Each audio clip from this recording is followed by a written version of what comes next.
Welcome back to the I Am Passionate podcast. Is your host Jaren, and welcome back to one of my favorite guests, Kevin. How you doing, my guy? I'm good. I'm excited to be on here, talk about the Bears, draft coming up and everything. So looking to be a good episode. Bears Super Bowl champions. You hear it right? You heard it right here, folks. No, we're not talking about Madden. We're not talking about college football. I promise we have not had any alcohol. Well, at least I haven't. Um, even if we have, we're both 23 years old. But yeah, you said it. The draft is tomorrow. The day of this recording, it is Wednesday. And so just kind of over the last, since the season's been over, I feel like every year the draft is like this, where like you'll hear people's names, like, oh, this person's viewed really, really highly. And then tomorrow they're like, oh, this player's not worth anything. They're not worth a bag of chips. And so like obviously some of it is just like a smoke screen because you're not trying to, reveal your own like draft board. But uh before really kind of diving, like deeper into it, um, if you're the like, well, I'll ask you a question about your Bears real quick. If you were the GM, who would you select with the number 10 overall pick? If you're in charge, the player you want is available.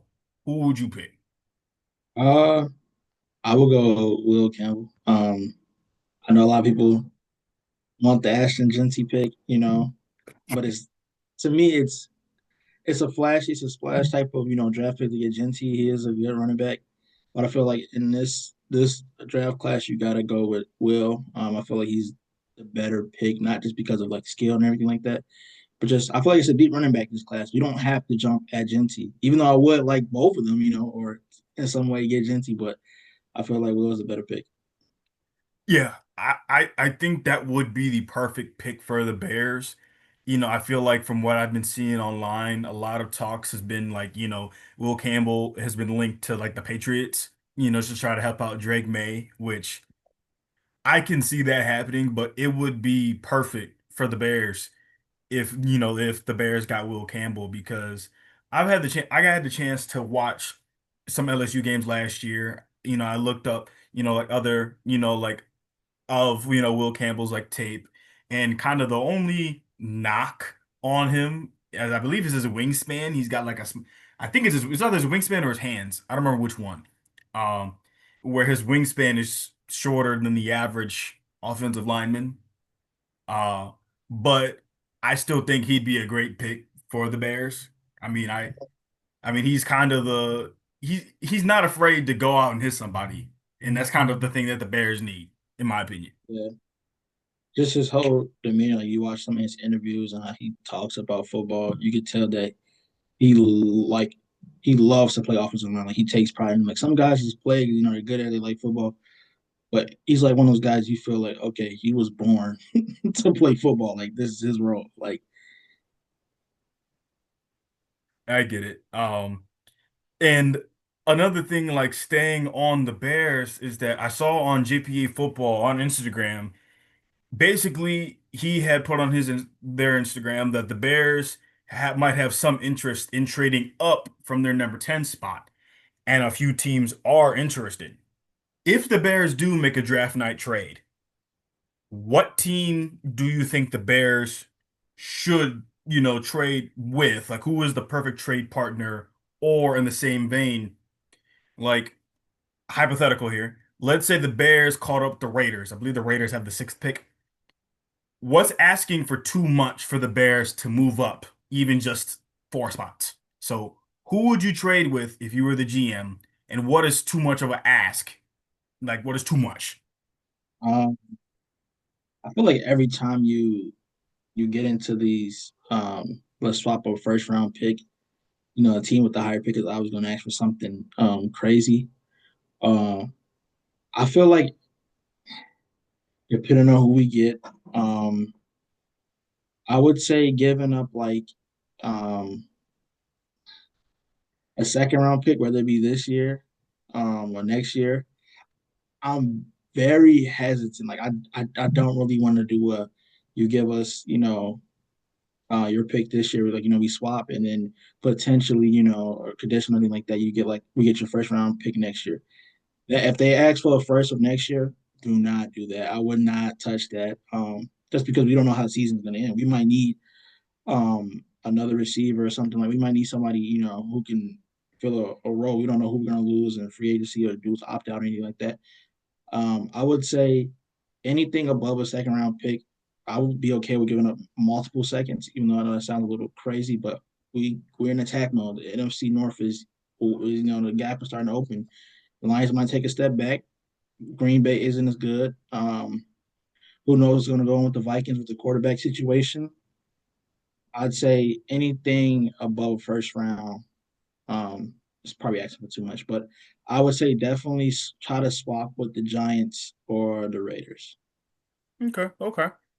I think that's also, like incredibly realistic. I mean, for a team like the Bears, like you just mentioned, the NFC North is up for grabs. So like I feel like kind of asking for if the Bears had to give up a first round pick, say next year, that's asking for too much. That can hurt the future of the team like drastically. So I agree. And kind of switching gears a little bit to the Ravens. I mean, I've always advocated for the Ravens getting an aggressive catch style of wide receiver, just the Mm-hmm. F it, he's down there somewhere type of guy. If we were in the year 2018 right now, I'd be incredibly happy because DeAndre Hopkins is on the Ravens. But I mean, he's 32. He like don't get me wrong, I still think he'll be a good piece for the Ravens, but he's not their long-term answer. And the name I'm about to say will probably surprise you a little bit, even though that I'm not sure the Ravens will be able to draft him. I might say his name wrong. Ohio State's Emeka Egbuka. I Look, I mean, I was I did watch some Ohio State games this past year, and I'd say he's probably one of the names that, from the offense I like. I feel like he's a lot more of a slot wide receiver kind of guy. Not that he can't play outside the numbers. I feel like he's a bit bigger than Zay Flowers, and the thing is, he's very versatile. Like I think it was against Texas where he took the end around. He's great against man coverage, great against zone. He can kind of run all the routes that you yeah, would want, good in the short game, intermediate, deep. I just feel like with how the Ravens operate, just having those guys who can kind of work well at all three levels would be, would be a good piece. So I'd be happy with him. Um, Another guy to be happy with, but I don't think he'd be on the board is George's Jalen Walker. Just the Ravens need another pass rusher. mm, Um, yeah, I think Jalen Walker's gonna be a top 10 pick. So I think the Ravens would have a better chance of getting Ekbuka over Jalen Walker. But um another position I wouldn't be mad at is, a lot of people have been saying the Ravens should take Malachi Starks from Georgia, which he's a dog. Don't get me wrong, I would not be mad if the Ravens took him. But I think getting that I think Egbuka would be a bit big. And plus, lately, Ohio State wide receivers have been popping off in the NFL. yeah. That's what we're gonna talk about that a little bit later when we get into the mock. But I think that's a great fit for them too. If he falls this year, I feel like last year I kind of knew like placing guys like okay, he's probably gonna go this year. If you kind of even wrote it in notes like we don't know what's gonna happen this year. This year has been the most unsure I've ever been, and or watching the draft probably in the last like 5 6 years, like it's or maybe ever. Like I don't know where anybody's gonna land. It is literally up in the air. Yeah, I say the same. And like also, this is just my opinion on the draft as a whole. This might even be a hot take. I'm not somebody who can sit and watch all of the draft. Like, yes, I love football. I do.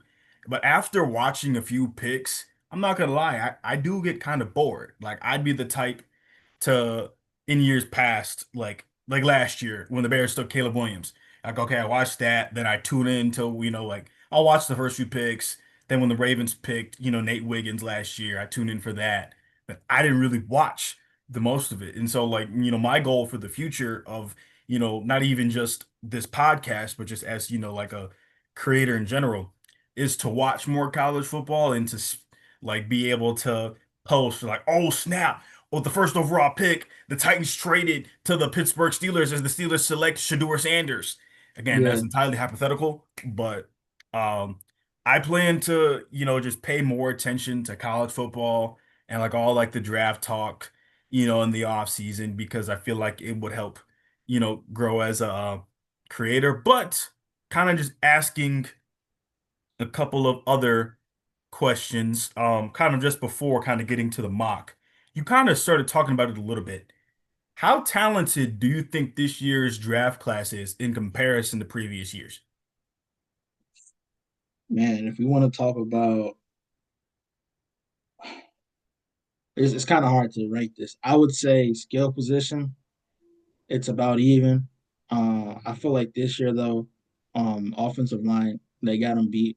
I say this class is a little bit better overall than the last couple of ones that we've seen. I'll probably say in the last 2 3 years.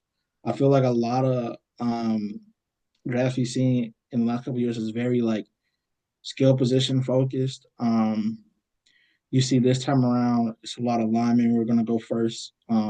We got some guys like offensive tackles, D linemen, edge rushers are kind of starting to slowly move up towards like being top 10 picks every year. Hmm. Um, this year, like I wouldn't say Cam Ward is bad. I wouldn't say Shador is bad players, but people are kind of like, where are they going? We don't know. Versus last year, we knew number one overall pick Cam Caleb Williams. Like we all saw it coming. Um, this is the thing that I feel like last year class had over them was the quarterback. Like people were saying last year was pretty, deep. And this year people are like, you get to like Shador, that's the second guy probably gonna come off the board. People are already like, oh, I'm out on him. So now we're looking at guys like Dart, from Mississippi, Ole Miss, and they're like, is he even, gonna be like a day one start? Like is this guy a project quarterback? So I feel like overall this class is better than the last couple of years. But skill position, and especially like quarterback is lacking in some ways, but other skill position no, it's about even.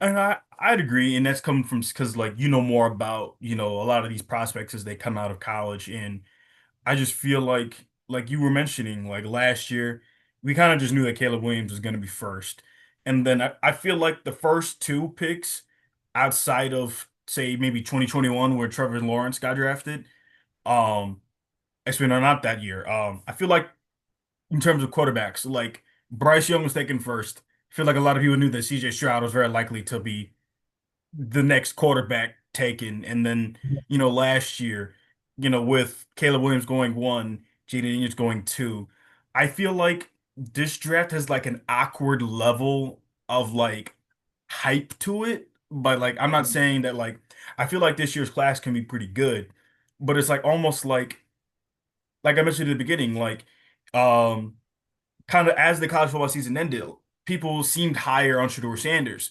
And now, people are kind of downplaying him a little bit. And like also kind of the same with Jackson Dart. Like I just heard, a lot of positive talk, but it kind of dies down like a little bit. Like there might not be as many day one starters in this year's draft as there was in previous years, which that is not a bad thing.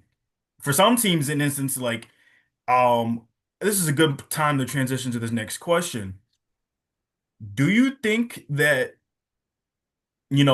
like it's important to draft day one starters? Like by that I mean I'm gonna list the last few first round first picks. We already discussed them a little bit. We had Caleb Williams from last year. We had Bryce Young from 2023. We had Trayvon Walker from 2022. Trevor Lawrence in 2021, and Joe Burrow in 2020. All of them, also the only non-quarterback is Trayvon Walker, but all of them were pretty much day one starters.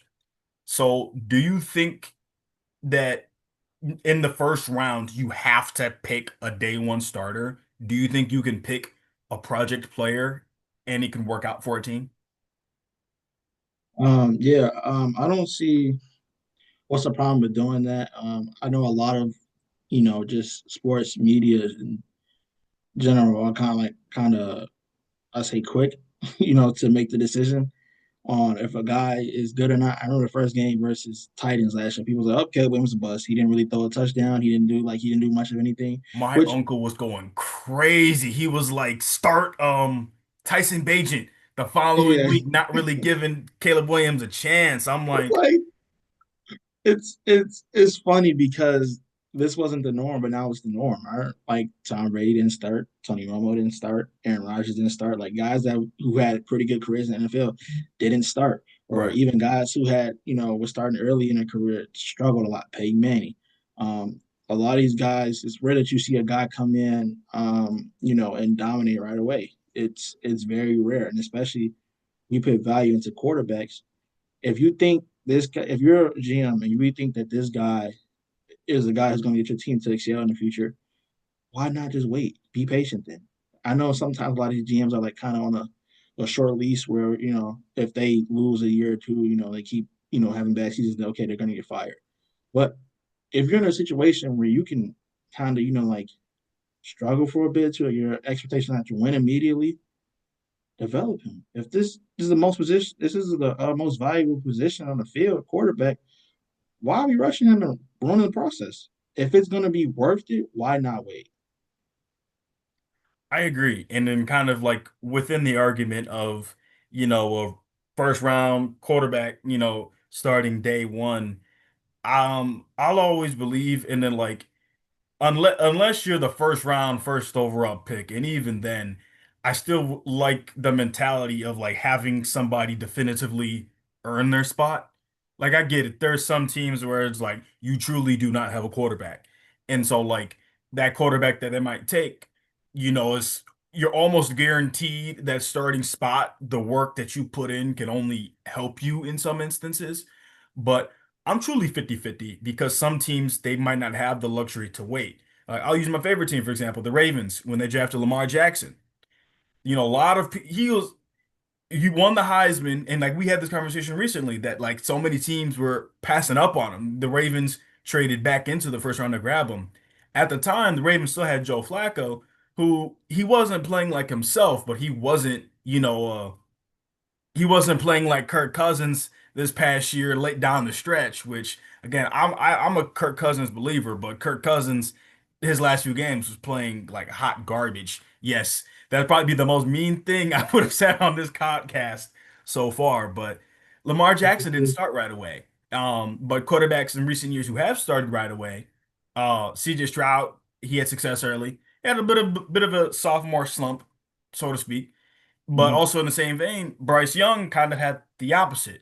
Slow start, but then started, heating up. But I'm kind of 50-50 with that. But do you think there'll be a lot of trades in the first round or just kind of throughout draft night in general? Because I feel like people only care about the first round trades and not just the trades in general. Yeah, I would say it's probably going to be my guess would be it's going to be a lot of trades because teams are unsure. Like I'm getting a notification every 10, 15 minutes. I got all the sports app on my phone. Like, oh, there's other potential trades and like who can move up, who can move back and want to get a later pick. One of the biggest things is in this draft for me is going to be like the running back class. I think is pretty deep this year.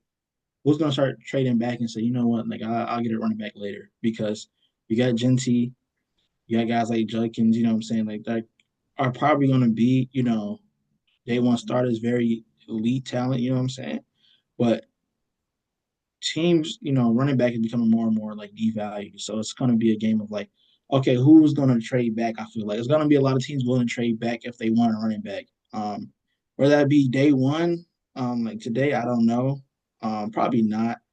Maybe with the quarterback situation, but other than that, no. Fair enough. Fair enough. I agree. I agree. And really, just my final question before we go kind of into like first round, like first 10 picks of a mock draft, which the reason why I'm doing the first 10 picks is kind of like I said, I need to get better with watching college football to make a true 32, like all 32 teams because I will not lie to you. Every prospect on that, like I know a good amount of them, not even just from playing college football, but I couldn't tell you if, you know, all of these players are good, but definitely a lot of the players that a lot of mock drafts kind of have going in the top 10, I either A, know of them or B, know them pretty well. Um, but that's that really. I guess we can kind of just go on and talk about the first 10 picks and maybe just other people that might come to mind on who you think that might fall out of like maybe the first round. But who do you think is going to be the first overall pick? All right, this might be the most short pick because this dude likes to stream and talk about uh, you know, the league. It's gonna be Cam Ward. This would be such a misdirection if he got on stream and he's talking about like Titans and then he, ended up not getting drafted by the Titans. I think it's a pretty obvious situation. Titans have drafted some kind of like gimmicky quarterbacks in the last couple of years, with Levis and then the other guy, I can't think of his name right now. Malik Willis. Yeah, Malik Willis, guys that are kind of like people were 50-50 on it. I think they kind of regret that. And now they're like, all right, we're going to get the most like sure guy that everybody believes in, Cam Ward. Do you think he's the most pro ready out of some of these quarterbacks in the draft? Yeah, I would say he's the most pro ready. You watch his film, his pocket presence, and it's kind of became a meme where he just stands still. He He does looks not literally so nonchalant. he does not panic. I think that's gonna be the thing that makes him the most pro ready. Like a lot of guys start seeing ghosts. Even good quarterbacks can do it at a moment. Like they get trigger happy. They just want to bail out the pocket. I think a lot of young quarterbacks have to learn how to stay in the pocket and throw. And if this Titans O line can give him a chance to do that, I feel like he's going to show that he's the most pro ready. Yeah, I agree. I do think Cam Ward will be the first taken, and kind of like you said, like he's had comments on social media saying that like their position groups are some of the best players in the NFL. Which, like for example, he had mentioned Calvin Ridley. Like he mentioned AJ Brown as a dog, but he's no Calvin Ridley. Which I mean, he's not wrong, but not in the way he's saying it. Like Calvin Ridley is not as good as AJ Brown. AJ Brown is a top three wide receiver. Um, and so I think it's good that he's, speaking positively of, like his, potential teammates. Again, unless it's the craziest misdirection this world has ever seen. I think he's gonna go first. And the I believe the Titans are in the AFC South with I think it's the AFC South with the Titans, the Colts, the Mhm. Texans, and the Jags. Um, Honestly, the Texans have ruled that division the last couple of years, so they got a good group on defense where if Cam Ward steps in, he's not gonna have to save the franchise overnight. He's gonna have some help. As long as he doesn't lose them the game, I think that's what matters. But do you think his nonchalant nature, like, do you think that he's going to get sped up in the NFL because pass rushers in the NFL, like going up against the Myles Garretts, the TJ Watts, the Jalen Carters, they're a lot faster than some of the people in college. Yeah, I think he'll definitely get sped up. Every quarterback does. They tell you that they didn't, they're lying probably. But I think it's just gonna be how he is, just to you know his play style. Standing still, just reading the field, and then maybe he might have to be a little bit more ready to run in the pocket necessarily. But overall, do I think he will be running for his life? Probably not. But if he does, I mean, he can move, so it's not that much of a problem.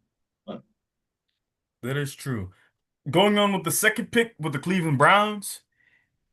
Um, I don't think this is a hot take at all, even though a lot of people think they're going to draft somebody else. I think they're going to take the kid from Penn State, Abdul Carter. And my reasoning for this is if they do draft Travis Hunter, I get it.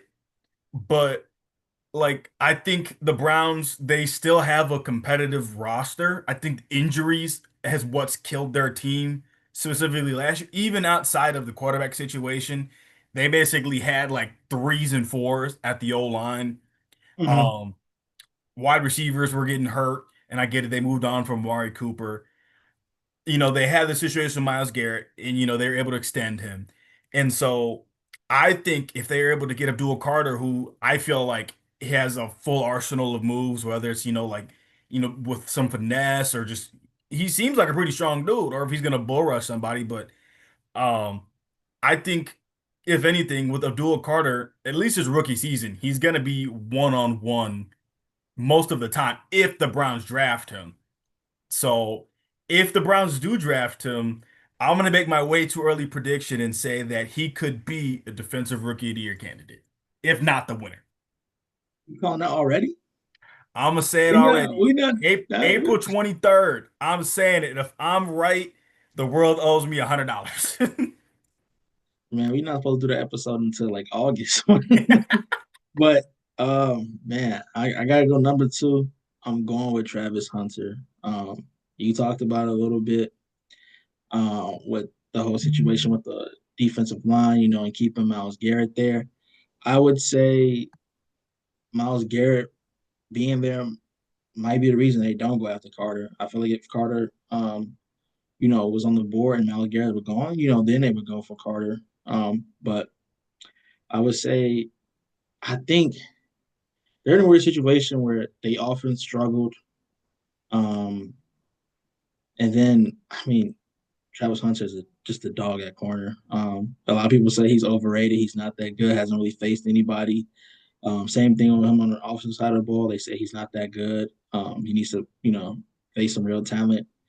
But I would say getting a key piece at offense and defense will, help them tremendously. And then, I think the owner, the GM came out and said they're okay with Travis Hunter potentially playing both sides of the ball. So hmm I feel like Travis Hunter probably, really performed in those interviews and things like that with them. So I feel like that might be the team that was kind of like a nudge, like, hey, you want to come here, we will let you, play both sides of the ball. But that's why I'm going with Hunter over Carter. I get you. I get you. I have Travis Hunter going to the New York Giants. Which I'm saying that because I think having Hunter alongside Malik Neighbors would be a great duo on offense. And I get it if the Giants don't let him play both sides of the ball, that'll probably be like a red flag in Travis Hunter's mind. But I do think his ability to play on both sides of the ball could be a huge advantage for the Giants in the same way that it could be for the Browns, because let's say we scheme with the Giants, for example. Let's say they got to play the Eagles next week, and so it's like, all right, Travis Hunter, we're going to use you more at DB for this specific game. But then say maybe a following week they're playing a team that and maybe has a bad pass defense. Travis Hunter, we need you to line up more at wide receiver. So I think that I think that it like with him being in New York, it being a big market team, despite the Giants being the Giants, and also yes, they got Russell Wilson, they got Jameis Winston, but I still think they need their long-term answer at QB because Russell Wilson and Jameis Winston, they're not the long-term answer. They're the short-term answer. Bridge, But yeah, I think I think Travis Hunter, being in New York, that big market, it'll I think it has the potential to attract some talent to New York. yeah.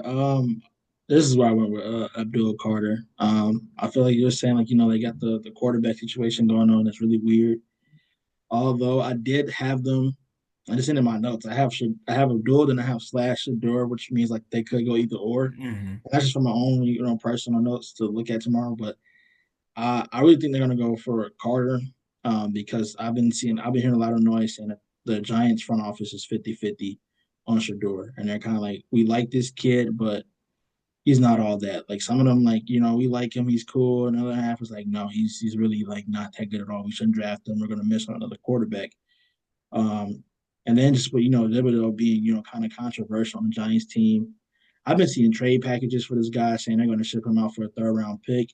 And I mean, I don't think they want to leave that big of a gap, that, edge position kind of becoming valued, stuff like that.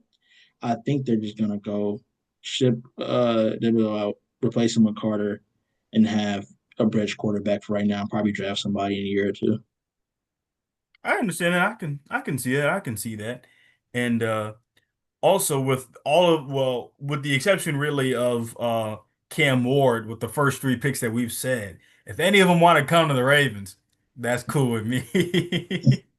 The Patriots have the number four pick. Kevin, who do you think they will be selecting with their number four overall pick? Unfortunately, I think they're gonna go with Will Campbell.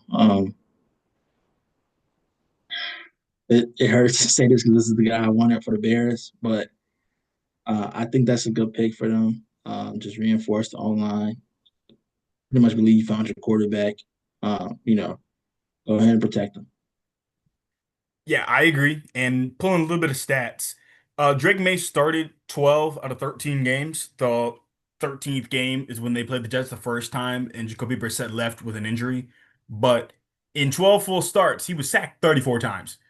That's essentially almost being sacked three times a game, which it might not sound like a lot to the average person or fan, but getting sacked three times a game, kind of a lot.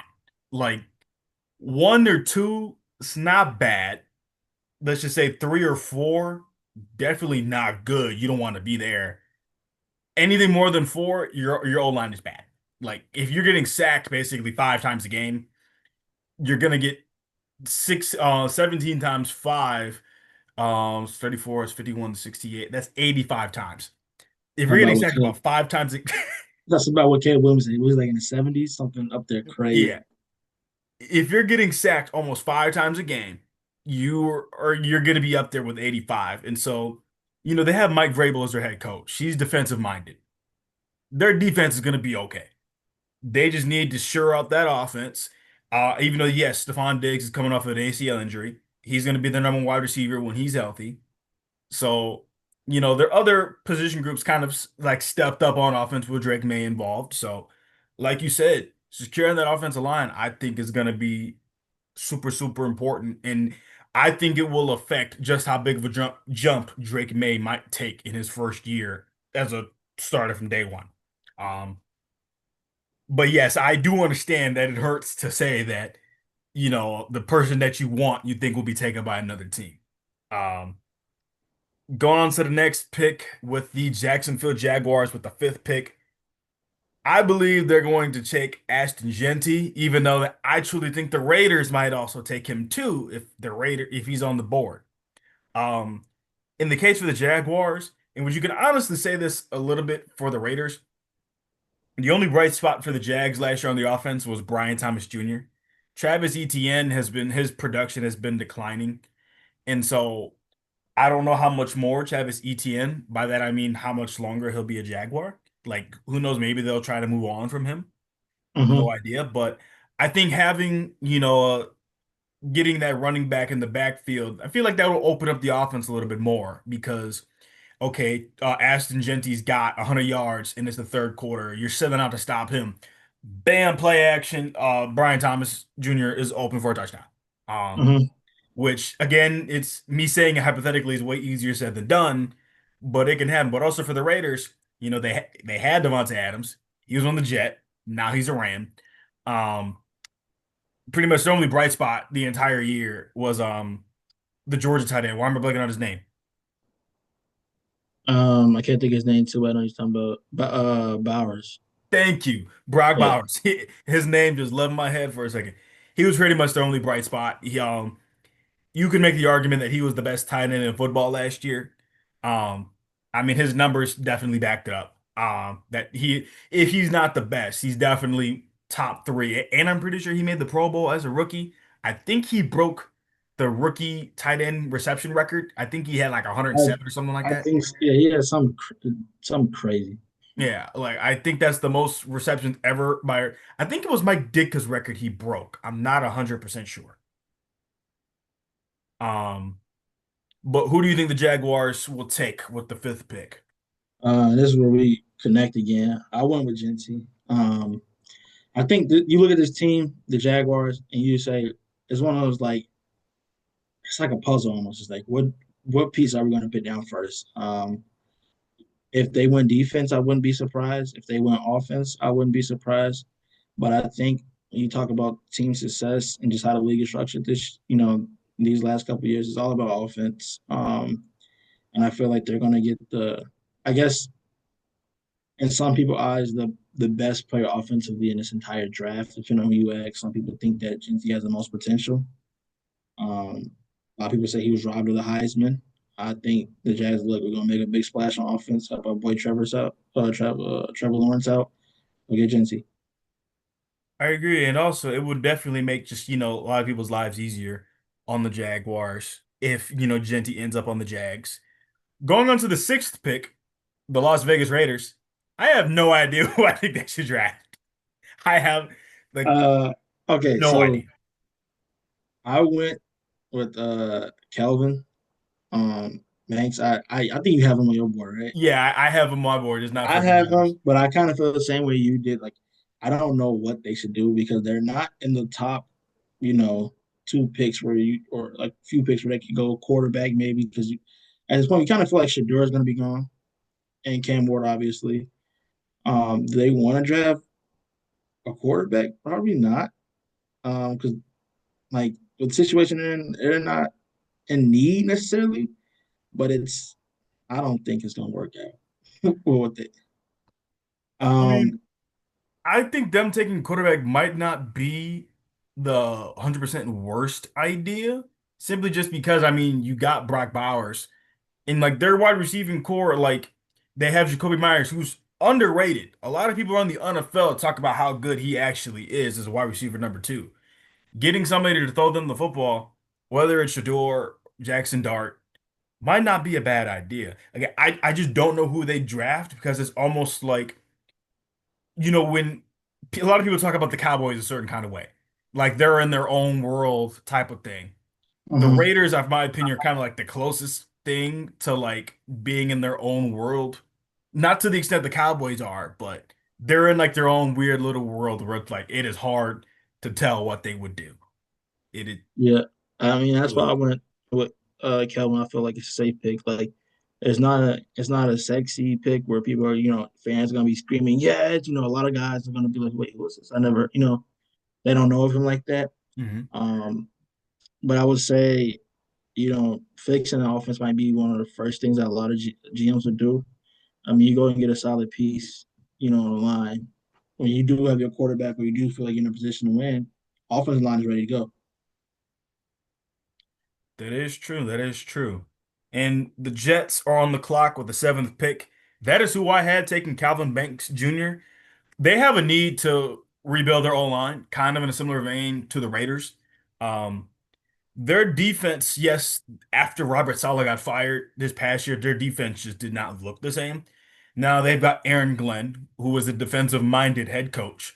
I believe their defense will, Yeah, I'm not it's going to say it's going to be top five like it was 2 years ago in like all categories. I'm going to say they're going to have a respectable defense where you're going to have to earn, these first downs, to, punches in the mouth to go and beat us.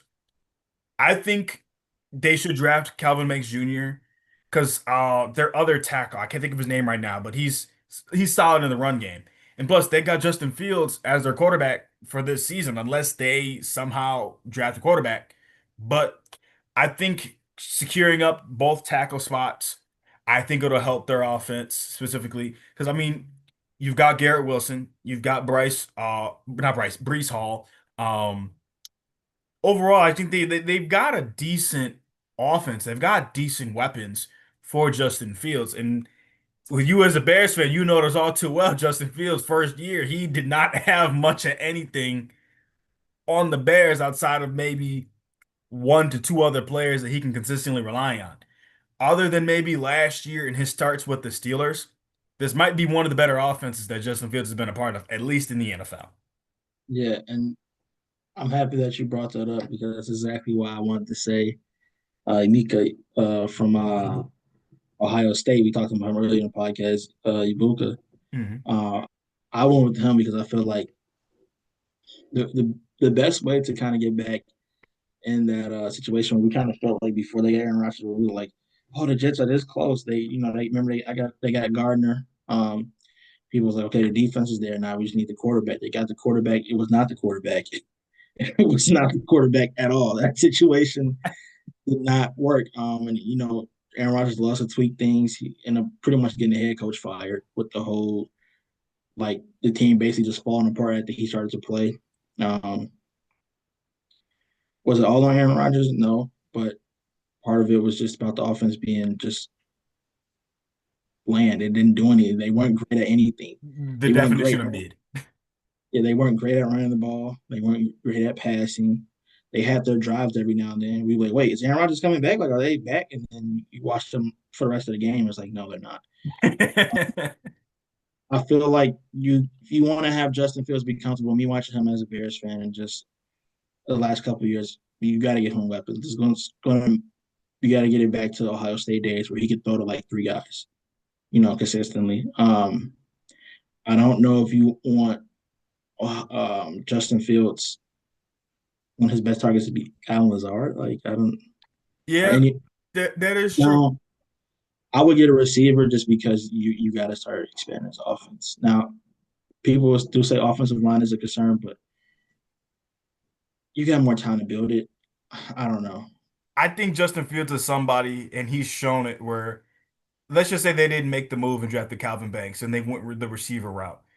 They can kind of scheme around, get him on the move to, Yeah, protect that him. too, So he's and that's somebody what. that you can build around it. Like, okay, offensive line is not the best. Let's make sure Justin Fields doesn't have to stand in the pocket for very long at times. Yeah, Um, so with my next pick, this for the Carolina Panthers, my next two picks are gonna hurt me to say it. Um, but the Carolina Panthers, I believe they will take the Georgia outside linebacker, Jalen Walker. They had a bot. They were at the bottom in a lot of stats on the defensive end. Um, as the season as a whole, once Bryce Young kind of came back and they were winning some games, I'm not sure what their stats looked like then, but I believe getting Jalen Walker, it'll give their defense some youth, while some of their pass rushers like Jadeveon Clowney, he is getting up there. I mean, he's 32, and plus you play D line, that's a very physical position. Who's to say that hmm Jadeveon Clowney does not retire next year?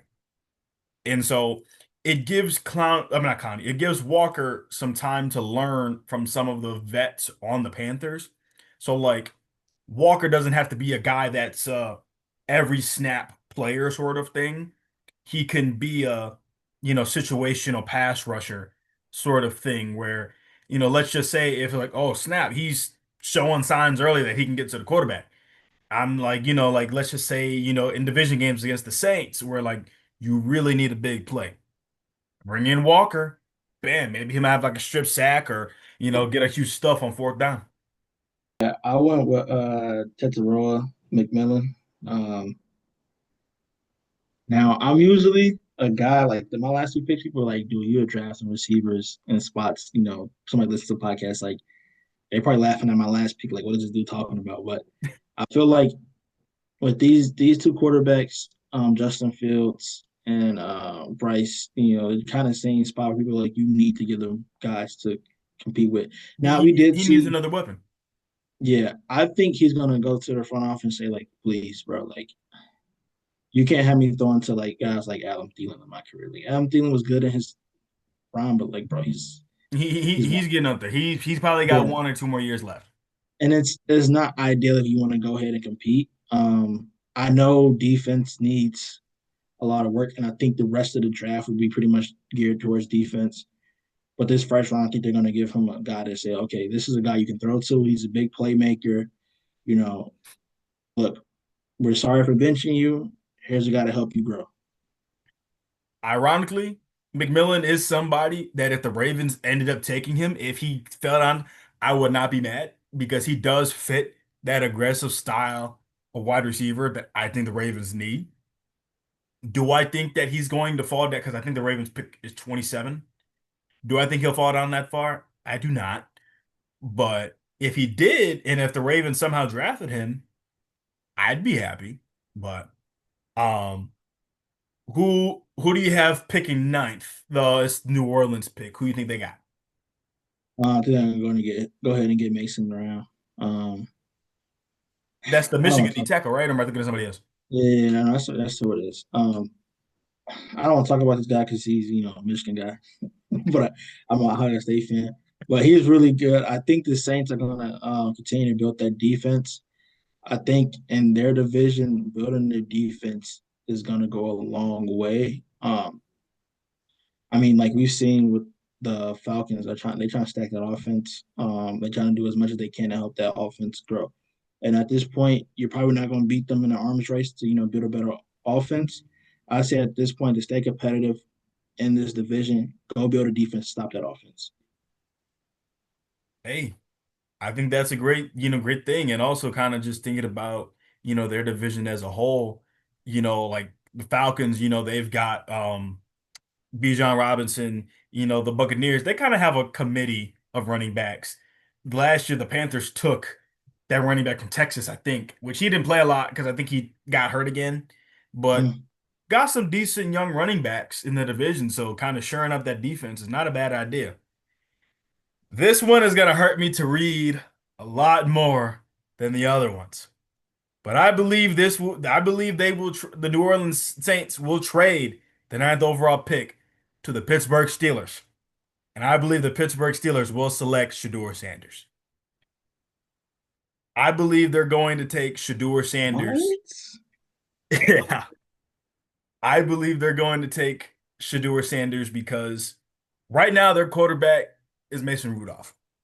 And I don't know if they're even though that yes, Mason Rudolph is not new to the Steelers.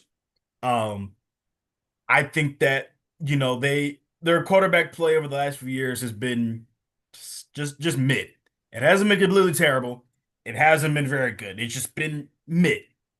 And I think they're gonna try to do something a tad or unorthodox.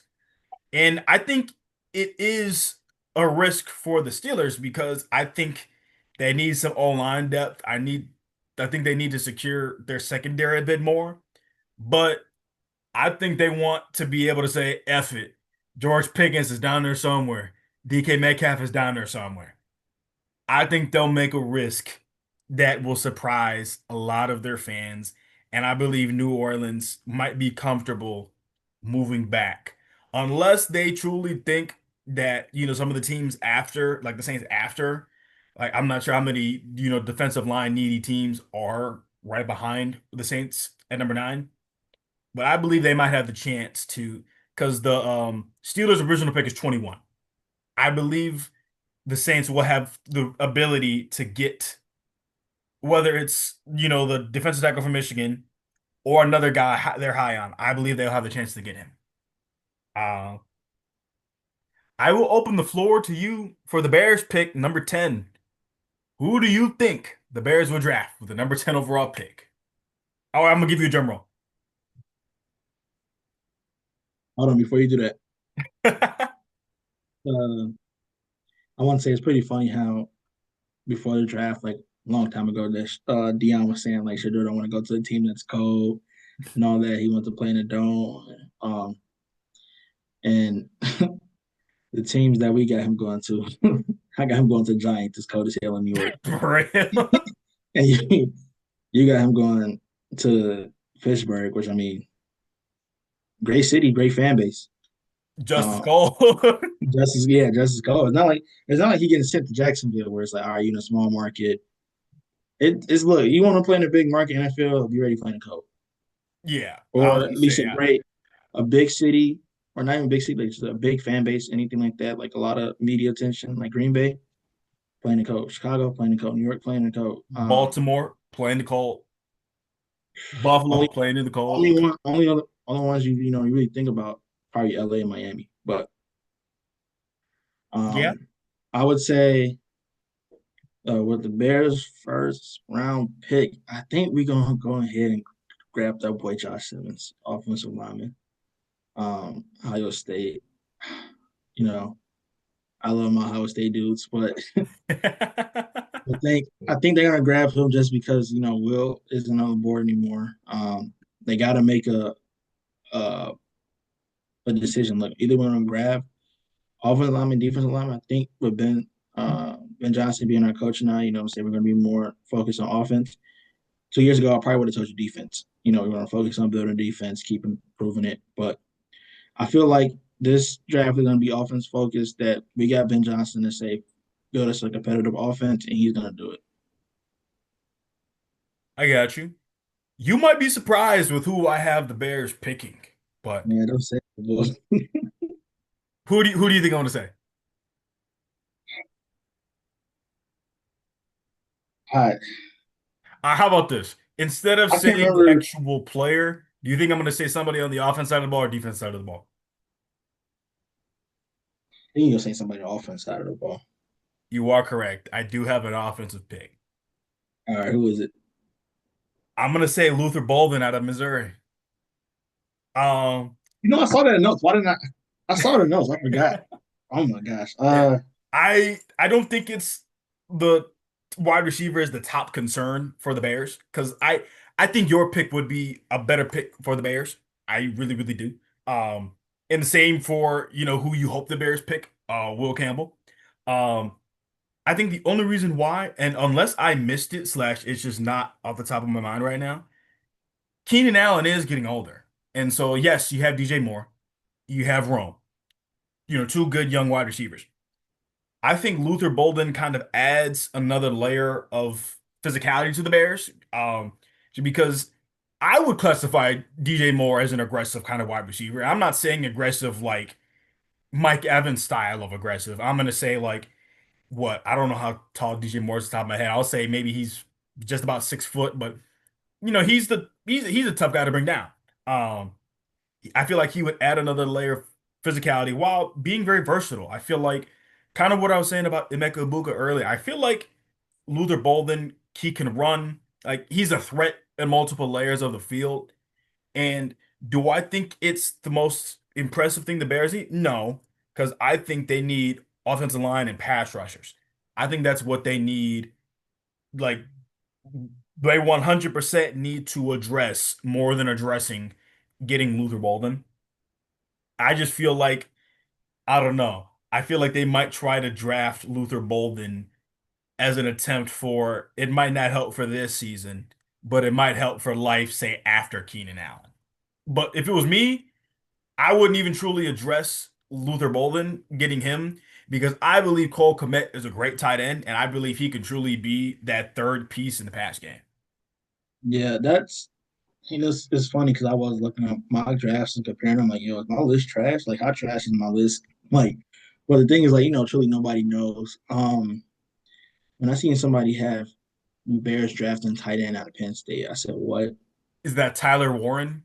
Yeah, Yeah, he's I now. saw that. I I disagreed have with you. seen this. I've seen his film. He is nice. I've seen him play. He is nice, but I'm just like, I know we have a tight end already. Look, I know he don't get the ball thrown to him 10 times a game, whatever, like some other tight ends, but Hmm. our boy can ball. And you know me, I did not like that pick at first, but Yeah. now I'm looking at him like, okay, he actually can ball. But yeah, I feel like if the Bears had top three pick, I want them to go Abdul Carter or Will, but I just know like that's not realistic. Um, If you had to pick between Abdul Carter or Will for the Bears, they're both on your board. Who would you pick? I would pick Abdul Carter I would because too. we it's more pressing to get that defense line.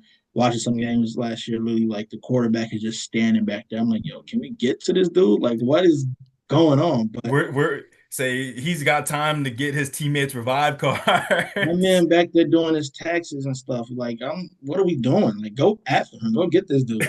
Like, but it's funny to me because we talk about the Bears like philosophy, and in the last couple of years, it's been Bears are too defensive like focus. They need to go and get offense, go get a trap quarterback. Why aren't you having somebody help Justin Fields? Why are we getting defensive players when we need offense? That was the kind of critiques of the last regime and everything like that. But I feel like we might start getting into that territory. People are like, we need to get offense. I mean, we need to get defense back. We have no D line, things like that. Why are we drafting so many offensive players? I don't know how the draft is going to go. I'm excited. I can't wait till 7 o'clock tomorrow. But was it? Is that 7 p.m. Eastern time? I'm not sure. Uh, yeah, roughly. Yeah, I think it'll start at like 7.